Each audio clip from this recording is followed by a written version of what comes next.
Shulchan Aruch posek. Le Shulchan Aruch tranche que Shiu Mesev, lo yate al gabo, velo al panav, elo al imino, el al semolo. Que quand on parle maintenant du devoir de s'avachir pendant certaines de ces mitzvot de la soirée, on redit, il s'agit de manger la matzah, les 4 coupes de vin, le korer et la ficomène. Quand on s'avachit, il faut ni se mettre sur le dos, ni sur le devant, ni sur la droite, mais sur le côté gauche, uniquement. Tu vas me dire, ah voilà, mais je me suis avachi du côté droit. Ben non, parce que s'avachir, ça veut dire du côté gauche, et c'est comme ça que tranche le Shulchan Aruch, Siman Tav Ayin Bet. Yeshnam Shne Tamim. Il y a 2 raisons pour lesquelles celui qui s'accoude, vous avez compris encore une fois, quand je dis s'accouder, ça veut dire s'affaler. Il y a 2 raisons pour lesquelles celui qui s'accoude, par exemple, du côté droit, lo yatzai dechova, n'est pas quitte de son obligation. Pourquoi?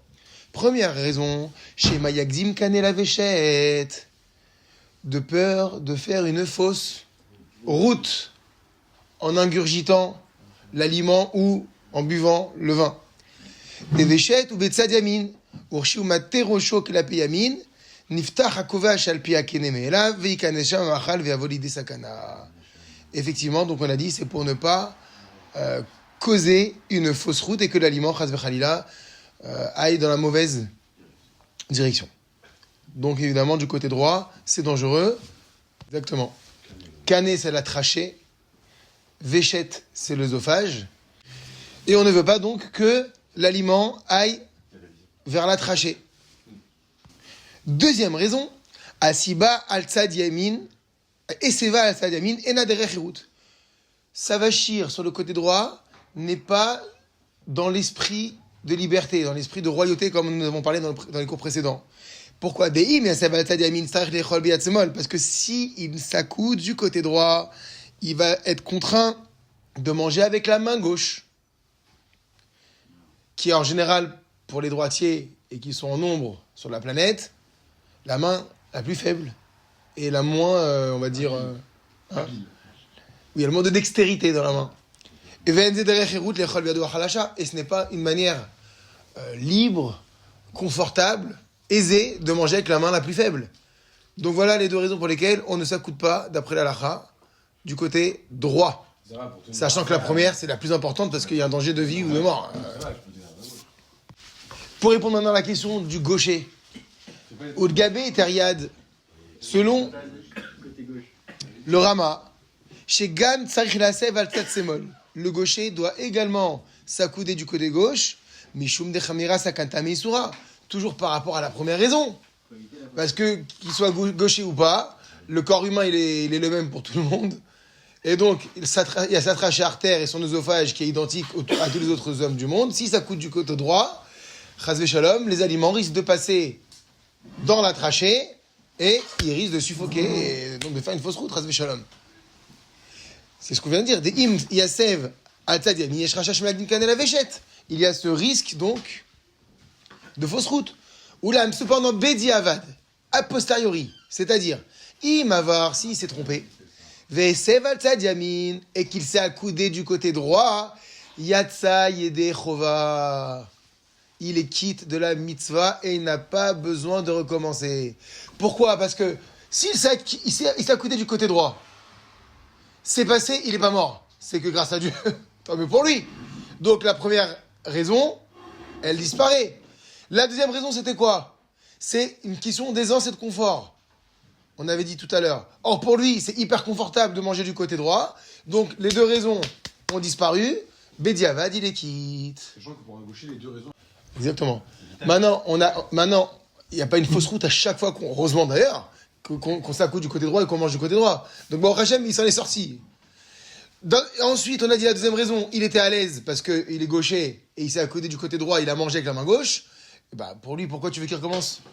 Donc, Bediavad, encore une fois, c'est a posteriori. Les Khatra, il ne doit pas le faire, mais a posteriori, c'est bon.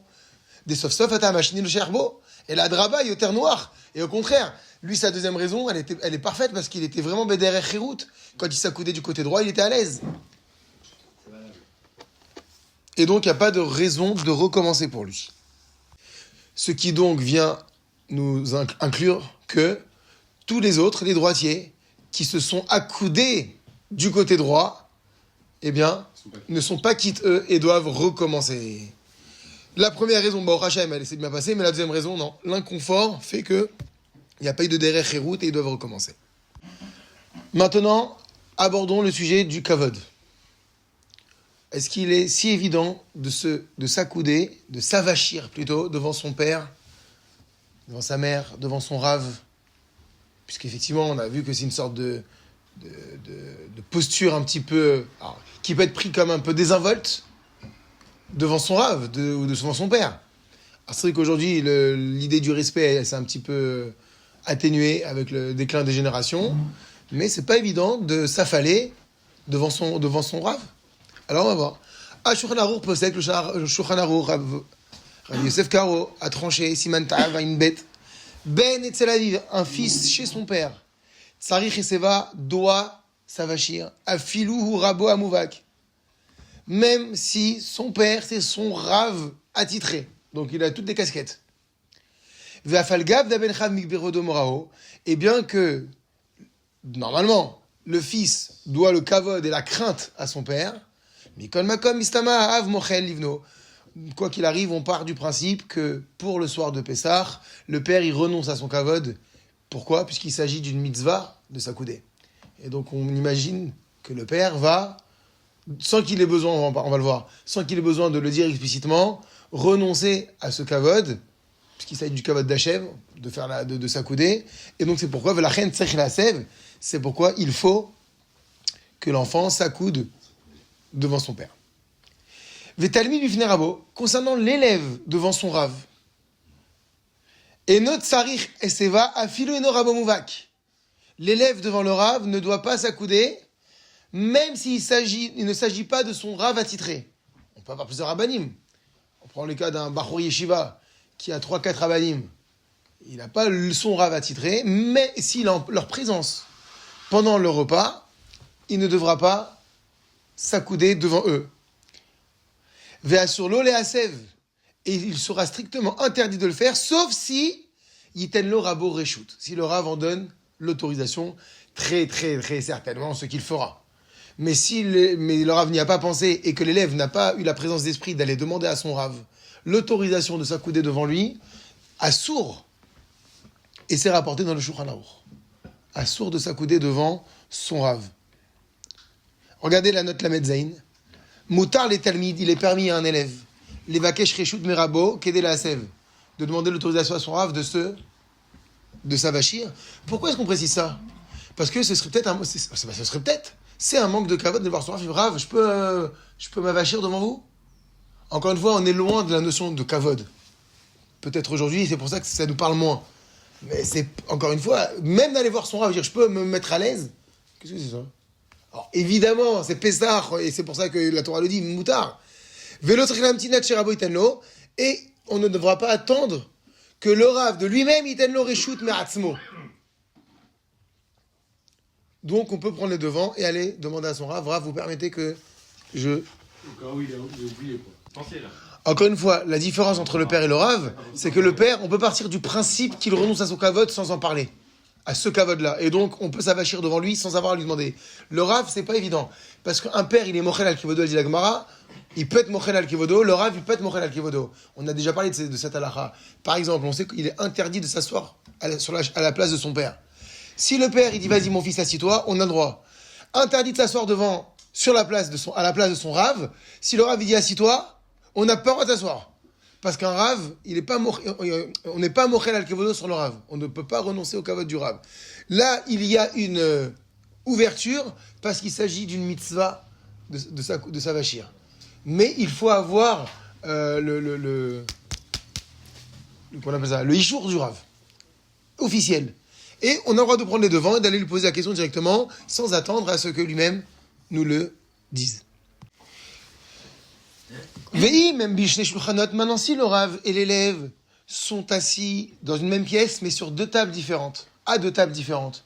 Admettons, voilà, ils ont fait un seder à la yeshiva, et l'élève n'est pas à la table du Rav même.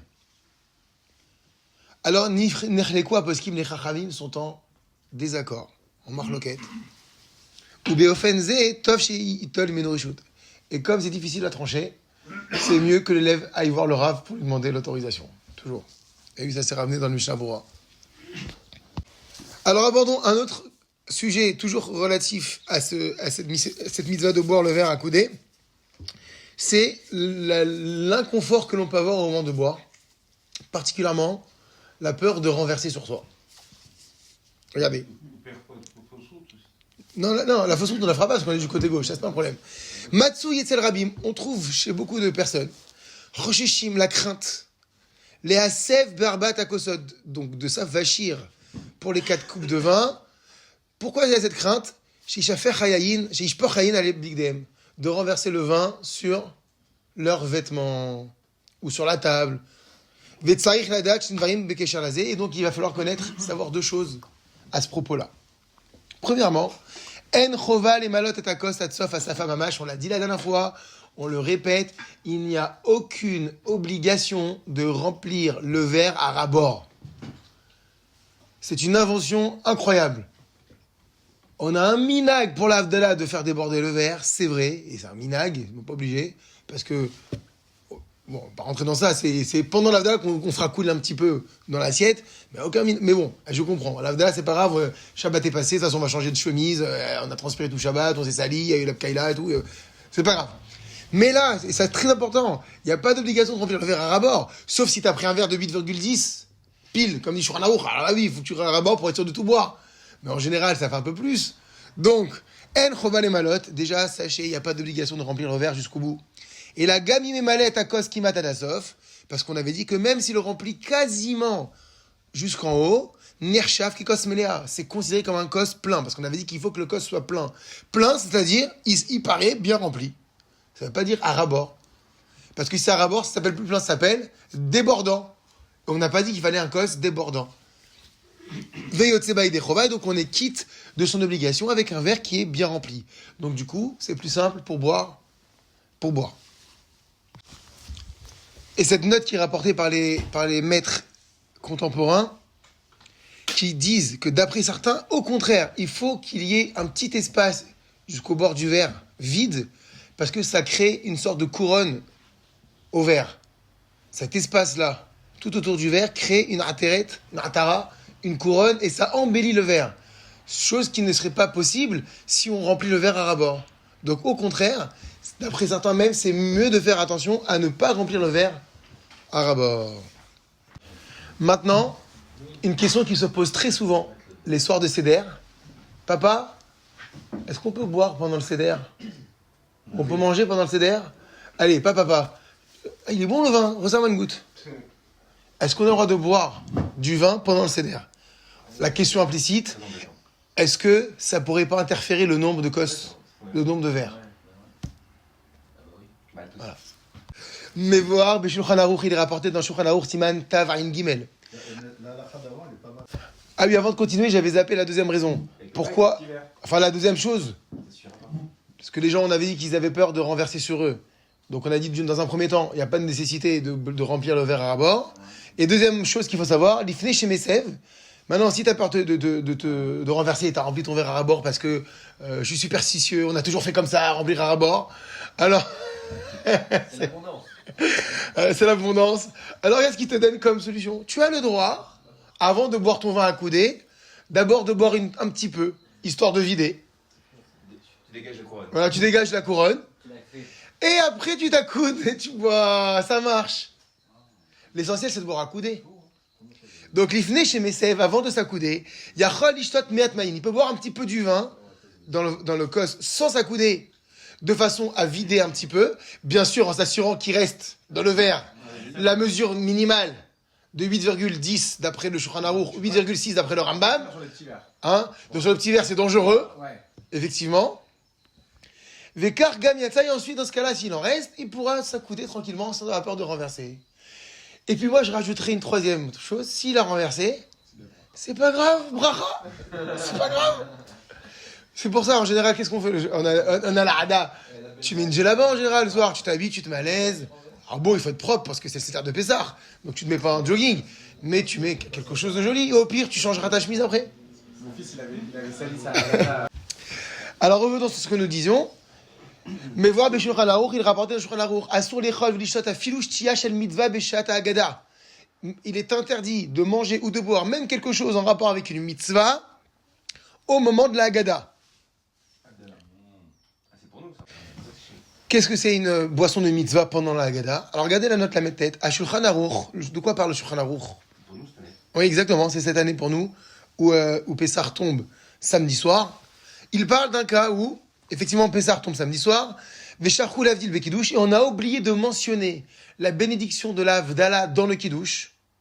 Amavdil Ben Kodesh le Kodesh. Donc on n'a pas fait la Havdalah. Ou Posek HaShulchan Aruch, Sheli Avdilou Memtsa Agada, et la Rak la Charkos Hasheni. Alors, quelle aurait été l'idée? C'est de faire sur cette Havdalah pendant la Haggadah. Et donc, du coup, tu vas rajouter un verre de vin Entre 1 et 2. entre le premier verre, qui est celui du Kidouche qu'on a déjà fait, et le deuxième, qui est à la fin de la Haggadah.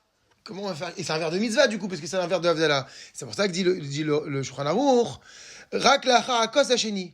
On attendra d'avoir bu les 2 coupes de vin, et pendant le repas Shulchan Aruch, c'est là qu'on verra qu'on pourra boire autant qu'on veut. Alors là, on fera on rattrapera sa Havdalah. Même un verre de mitzvah donc ne doit pas interférer dans le compte des coupes de vin de Pessah. Donc là, on parle des 2 premières. Et à plus forte raison donc, Kol Sheken, s'il s'agit d'un verre de vin qui n'est pas de mitzvah. Simplement, j'ai aimé ce vin, j'ai envie de reboire une goutte. Non, c'est pas possible. Donc, on apprend ici que il n'est pas possible de boire un verre supplémentaire, quel qu'il soit, pendant la Haggadah. Même de l'eau. Donc entre le Kiddush et la fin de la Haggadah.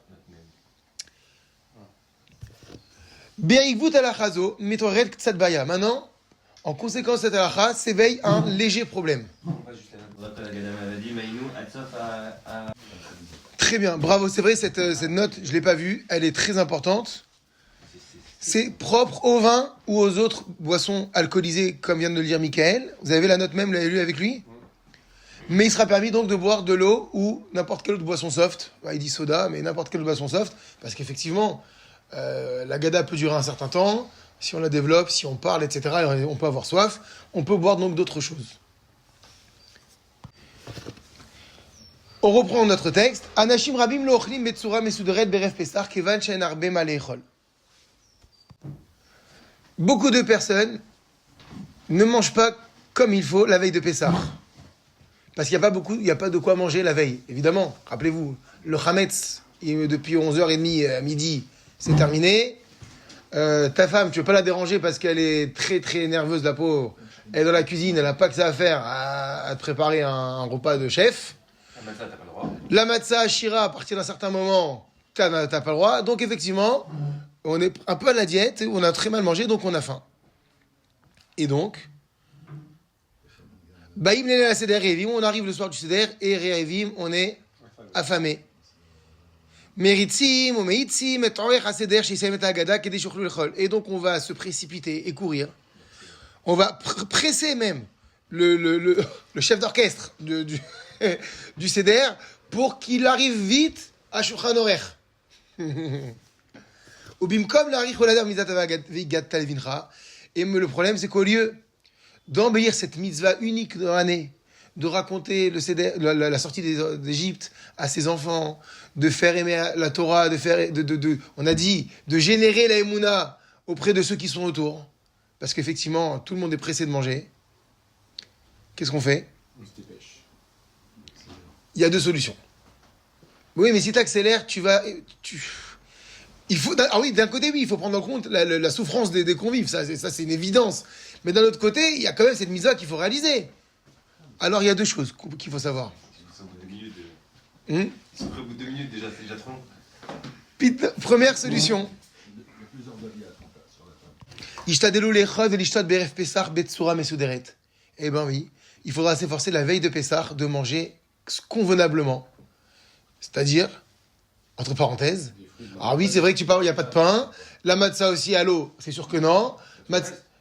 Donc tout le reste, effectivement, pérode virakot, tu mangeras des fruits, des légumes, de la salade, des pommes de terre, du riz, et tout le reste, la viande, du poisson. Mais tu manges, tu fais un repas.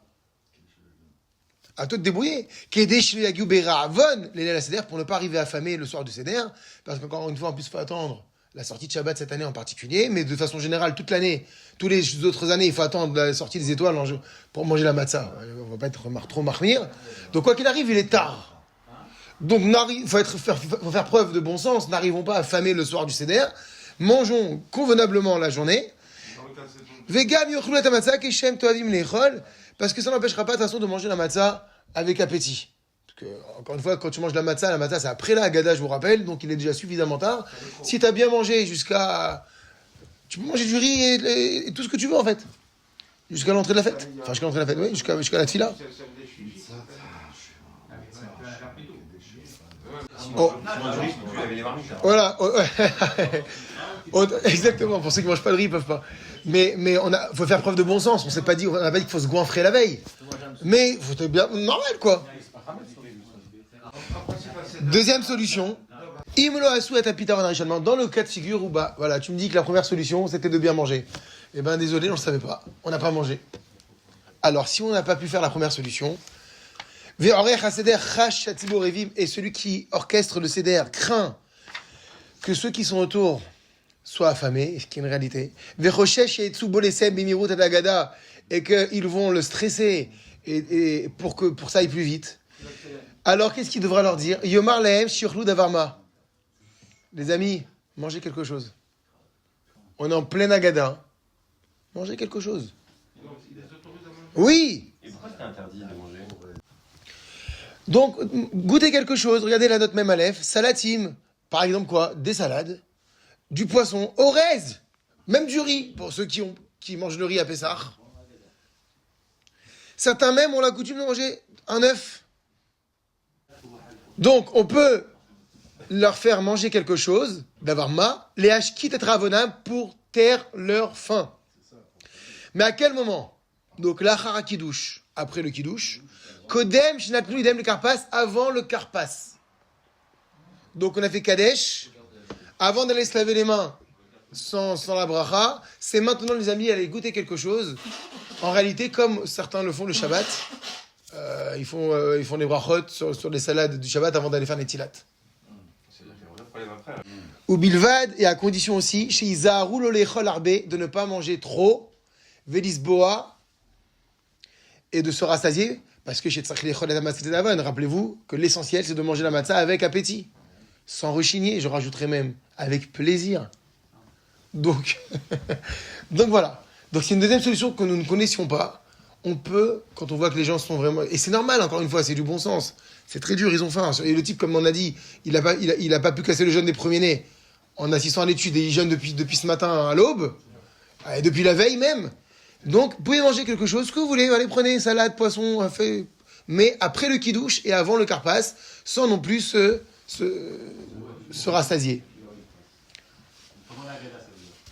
Ou la charachilatam, une fois qu'ils ont mangé, Yevarichu boré nefashot.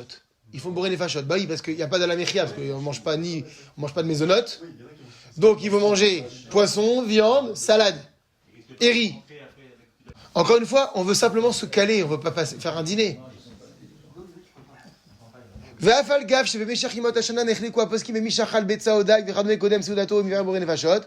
bien qu'il y ait, d'après certains poskim, un doute concernant tout le reste de l'année lorsqu'on mange après le kiddush, avant le moti, à savoir s'il faut faire la bracha ou pas la bracha.